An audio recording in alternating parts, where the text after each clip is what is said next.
अस्सलाम वालेकुम। उम्मीद करता हूँ आप सब लोग खैरियत से होंगे। अल्लाह ताला आपको अपने हिफ्ज़ व अमान में रखे, आमीन। दोस्तों, आज हम जो टॉपिक डिस्कस करेंगे वो है किसी भी बैंक में जो एक ऑफिसर तैनात किए जाते हैं उसको कुछ बैंक बीएसओ का डेजिग्नेशन देते हैं, कुछ लोग सीएसओ का डेजिग्नेशन देते हैं, कुछ लोग एमटीओ का डेजिग्नेशन देते हैं, मैनेजमेंट ट्रेनिंग ऑफिसर, और कुछ लोग पर्सनल बैंकिंग ऑफिसर का उसे डेजिग्नेशन देते हैं। कि तमाम जो डेजिग्नेशन हैं इनका काम या इनका रोल एक ही होता है, यानी कि इन्होंने जिस सीट पे बैठे हैं वहाँ पे बैठे कस्टमर को सर्विसेज भी प्रोवाइड करनी है, और सर्विसेज भी इस तरह की जो कि डेली की रूटीन है, डेली का काम एक जैसा ही मिलता जुलता ही होता है, और उसके तहत उसने वो काम करना है, कस्टमर को इन्फॉर्मेशन देनी, कस्टमर की जो भी कह लें कि जिस काम से भी वो आया है उस काम में उसकी हेल्प करनी। और दूसरी चीज़ ये कि ये ऐसी सीट है कि जिससे किसी भी बैंक की साख्त का पता चलता है कि उसके एम्प्लॉयज़ कैसे हैं, कितना नॉलेज रखते हैं, कितने उनको इन्फॉर्मेशन है अपने बैंक के मतलब और बैंक की प्रोडक्ट्स के मतलब।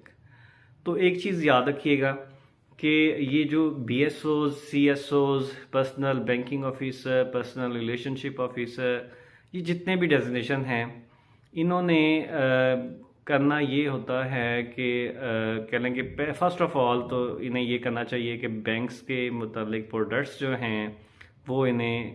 टू द पॉइंट और क्लियर होना चाहिए, उनके फीचर्स भी और उनकी क्या क्या मेन चीज़ें होती हैं। फॉर एग्ज़ाम्पल, अगर कोई कस्टमर बैंक अकाउंट खुलवाने के मतलब इंफॉर्मेशन लेने आया है तो क्या क्या डॉक्यूमेंट्स चाहिए और क्या क्या फॉर्मेलिटीज़ हैं इस तरह की जो कि कस्टमर से रिक्वायर्ड हैं, तो वो तमाम चीज़ें उसे पता हों। और फिर उसके बाद अगर वो कस्टमर अकाउंट के मतलब जानना चाहता है कि अकाउंट खुलवाने के बाद बैंक की तरफ से क्या क्या उसको फैसिलिटीज़ प्रोवाइड होंगी, तो इसके मतलब भी उस ऑफिसर को पता हो कि वो क्लाइंट जो कि उसके सामने बैठा है अकाउंट ओपन करवाने के लिए आया कि वो अकाउंट किस तरह का खुलवाना चाहता है, उसकी नीड क्या है, उसकी नीड के मुताबिक कौन सा अकाउंट उसके लिए बेहतर होगा। और दूसरी चीज़ ये कि वन गो में ही उसको तमाम वो डॉक्यूमेंट्स बता दिए जाए ताकि वो आपको प्रोवाइड करे। और फिर उसके बाद मेन रिस्पॉन्सिबिलिटी आती है अकाउंट ओपनिंग की। तो ये चीज़ें मैं इंशाल्लाह डिटेल से जो है एक ऑफिसर का जो काम होता है डेली रूटीन का वो हम वन बाय वन सारी चीज़ें डिस्कस करेंगे। फ़र्स्ट ऑफ़ ऑल हम लेते हैं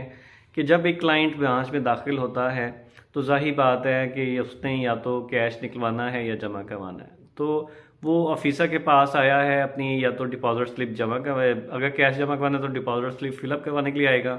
अगर कैश विड्रॉ करना है या कैश ट्रांसफ़र करना है तो कोई ना कोई डिपॉजिट स्लिप के साथ चेक भी उससे फिलअप करवाना होगा, और विड्रॉ के लिए विड्रॉ करनी है तो चेक उसने विड्रॉ के लिए चेक फिलअप करना है। अब उसी दौरान बीएसओ की मेन रिस्पॉन्सिबिलिटी आती है कि उसको वार्मली वेलकम करे क्लाइंट को, और फिर उसके बाद कह लें कि ड्यूरिंग कह लें कि उस गुफ्तो शनीद में ही उसका हालो हवाल भी ले ले, और जी देन जो भी उसकी कह लें कि है रिक्वायरमेंट कि जी चेक फ़िलअप करना है या डिपॉजिट फ़िलअप करनी है तो वो फ़ौरन कर दे। और इसके अलावा जो क्लाइंट आते हैं वो मैक्सिमम आते हैं अकाउंट ओपन करवाने के लिए या किसी भी प्रोडक्ट की इंफॉर्मेशन लेने के लिए जो कि वो बैंक प्रोवाइड कर रहा है। अब अगर एक क्लाइंट एक ऑफिसर के सामने आया हुआ है कि जी मैंने अकाउंट ओपन करवाना है, तो अब ये उस ऑफिसर पे बेस करता है कि तमाम वो प्रोडक्ट्स के मतलब जो है वो इंफॉर्मेशन उसे प्रोवाइड करे। अब हर बैंक की अपनी अपनी प्रोडक्ट्स हैं, हर बैंक की अपने अपने प्रोडक्ट्स के फीचर्स हैं, और जो डॉक्यूमेंट्स हमें चाहिए होते हैं क्लाइंट से वो तकरीबन मिलते जुलते हैं, क्योंकि तमाम बैंक्स की जो मॉनेटरी पॉलिसी है उसके जो रूल्स एंड रेगुलेशंस हैं, डॉक्यूमेंट्री जो मैनुअल बना होता है किसी भी बैंक का, वो आई थिंक सो मिलता जुलता होता है। डॉक्यूमेंट्री जो चीज़ें होती हैं, जो डॉक्यूमेंट्स हमें क्लाइंट से चाहिए होते हैं या किसी भी अकाउंट खोलने के लिए हमें वो रिक्वायर्ड होती हैं, वो आई थिंक सो सेम ही होती हैं। अब बात करें कि अगर एक कस्टमर आपके सामने आया और जी उसने कहा कि जी मैंने अपना अकाउंट ओपन करवाना है, तो सबसे पहले तो आप उसे प्रोडक्ट की इंफॉर्मेशन दें। देन उसको वन गो में ही डॉक्यूमेंट्स बताएंगे, ये हमें डॉक्यूमेंट्स चाहिए होंगे आपसे अकाउंट ओपनिंग के वक्त। अकाउंट ओपनिंग एक ऐसा प्रोसेस है कि जिसमें टोटली बेस करता है उस बैंकिंग ऑफिसर पे, उस रिलेशनशिप ऑफिसर पे, उस कस्टमर सपोर्ट ऑफिसर पे जो कि सिस्टम पे उसका अकाउंट बना हुआ है। जाहिर बात है, आईडी कार्ड आप लेते हैं और सोर्स ऑफ इनकम लेते हैं, उसकी बेस पे आप एक छोटा सा इंटरव्यू भी होता है, चाहे वो बीएसएम कर लें या बीएम कर लें। और जी इंटरव्यू के बाद जाहिर बात है कि जब उन्होंने वो डॉक्यूमेंट्स वेरीफाई कर लिए, ऑपरेशन मैनेजर ने भी और जी आपके ब्रांच मैनेजर ने भी उस क्लाइंट से उसकी ज़रूरियात के मुताबिक चीज़ें डिस्कस कर ली और डॉक्यूमेंट्स भी आप तक आ चुके हैं, तो अब आप बीएसओ की ज़िम्मेदारी है कि डाटा जो फीड करना है सिस्टम में वो बहुत ही ज़्यादा ज़िम्मेदारी के साथ और जी देखभाल के करे, क्योंकि जो टैट एक टाइम होता है, एक हमारा मिनिमम टाइम होता है कि जी हमने इतने देर में अकाउंट ओपन कर लेना है, उसको भी मद्देनज़र रखते हुए और टैट में रहते हुए हमें अकाउंट ओपन करना चाहिए। और डॉक्यूमेंटेशन जो है उसको प्रॉपर तरीके से लेके चलें, ताकि जब आप अपने बैक ऑफिस या किसी के जो जहाँ पे ऐसे ऑफिस जहाँ पे अकाउंट प्रोसेस किए जाते हैं या उनके डॉक्यूमेंट वेरीफाई होते हैं और फिर उसके बाद अकाउंट जनरेट किया जाता है या उस अकाउंट का नंबर लगता है, तो वो जो डाटा प्रोफाइल आपने सिस्टम में फीड किया उसको प्रॉपर और सही तरीके से according to source of income और अकॉर्डिंग टू CNSE वो चीज़ें और कुछ चीज़ें जो हम क्लाइंट से पूछते हैं वो प्रॉपर पूछनी चाहिए और सेम एज इट हमें सिस्टम में फीड करनी चाहिए। उसके बाद देखें तो सिस्टम में आपने डाटा सारा फीड कर दिया, उसका KYC भी आपने डिटेल से उससे लेना है, ठीक है, क्योंकि KYC एक ऐसी चीज़ है जो कि स्टेट बैंक की भी रिक्वायरमेंट है। और फिर उसके बाद जो आपने सिस्टम में स्कैनिंग करनी है तो उसको प्रॉपर करें।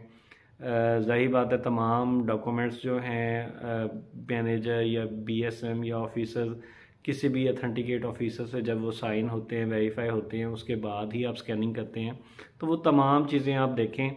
कि डॉक्यूमेंट्स ऑलरेडी अथोराइज्ड ऑफिसर के साइन मौजूद हैं कि नहीं हैं। देन आप स्कैनिंग की तरफ आएँ। स्कैनिंग करने के बाद इसका प्रॉपर फॉलोअप भी रखें, क्योंकि होता ये है कि कुछ ब्रांचों में अकाउंट्स ओपन हो जाते हैं लेकिन प्रॉपर फॉलोअप ना होने की वजह से वो पेंडिंग अकाउंट्स में भी चले जाते हैं। कुछ ऐसे भी होते हैं क्लाइंट्स के उसने ब्रांच विज़िट किया अकाउंट ओपनिंग के लिए, फॉर्म जमा करवा के गया, बायोमेट्रिक भी करवा ली, डॉक्यूमेंट्स भी प्रोवाइड कर दिए लेकिन अकाउंट खोले हुए उससे 3 दिन पहले आया था, अकाउंट ओपन खोल गया, लेकिन उसके बाद वो ब्रांच किसी वजूहात की बेस पे नहीं आ सका। तो ये होते होते पता चला जी कि उस अकाउंट को तो 10 दिन गुजर गए, अकाउंट अभी रेगुलर ही नहीं हुआ। ऑफिसर्स का होता ये है कि जी डेली जाही बात है कि हर ब्रांच में अकाउंट ओपन होते हैं और हर ब्रांच की कोशिश होती है कि मैक्सिमम अकाउंट ओपन किए जाएं, लेकिन काम की रश की वजह से या लोड ऑफ वर्क की वजह से वो BSOs उस चीज़ का, उस अकाउंट का जो आज से 4 दिन या 1 हफ़्ता पहले खोला था उसका प्रॉपर फॉलोअप नहीं कर पाते या उनको वो टाइम नहीं मिल पाता चेक करने का सिस्टम के वो अकाउंट में कोई ऑब्जेक्शन तो नहीं रेज़ किया गया बैक ऑफिस से जहाँ से अकाउंट आपका वेरीफाई होना है या ऑथराइज होना है। तो दैट्स वाई उससे क्लाइंट बड़ा हर्ज होता है और इससे आपकी बैंक की साख्त भी बहुत मुतासिर होती है। आपका जो एक क्लाइंट जो आने वाले फ्यूचर में आपका एक वैल्यूड क्लाइंट बनने वाला है, तो वो उसी वक्त उसके माइंड में वो एक चीज़ नेगेटिव पैदा होना शुरू हो जाती है। तो इस चीज़ का बहुत ज़्यादा ख्याल रखें। क्योंकि काम वो अच्छा होता है जो कि वक्त पे हो, और जी काम वही अच्छा होता है, वही एक अच्छा ऑफिसर कहलाता है जो कि चीज़ों को अच्छे तरीके से लेके चले। तो बैंकिंग ऑफिसर का मेन जो काम स्टार्ट होता है अकाउंट ओपनिंग से, तो खुदाया उस चीज़ को सही लेके चलें। उन चीज़ों के मतलब आपको प्रॉपर इंफॉर्मेशन होनी चाहिए और डॉक्यूमेंटेशन किस तरह से अपलोड करनी चाहिए, उसका भी आप पहले से सीख लें। देन आप उस चीज़ पे क्या लेना कि तो ये सारी चीज़ें जो हैं वो होती हैं अकाउंट ओपनिंग के वक्त। तो ये है जी जो अकाउंट ओपनिंग का प्रोसेस जो मैंने आपको तफसील से समझाया है। तो इंशाल्लाह नेक्स्ट वीडियोस में मैं आपको इसके जो बाकी बीएसओ के जो ये अकाउंट ओपनिंग ऑफिसर है इसके क्या क्या काम हैं वो इंशाल्लाह लेके चलते हैं। तो वो मैं आपको समझाऊंगा और उम्मीद है कि आप इन बातों से, इन जो मैं चीज़ें समझा रहा हूँ उससे बहुत अच्छा सीखेंगे और अपनी डेली की रूटीन जो है ब्रांच में उसको सही तरीके से लेके चलेंगे। थैंक यू सो मच जी, अपना ख्याल रखिएगा। अल्लाह हाफिज़।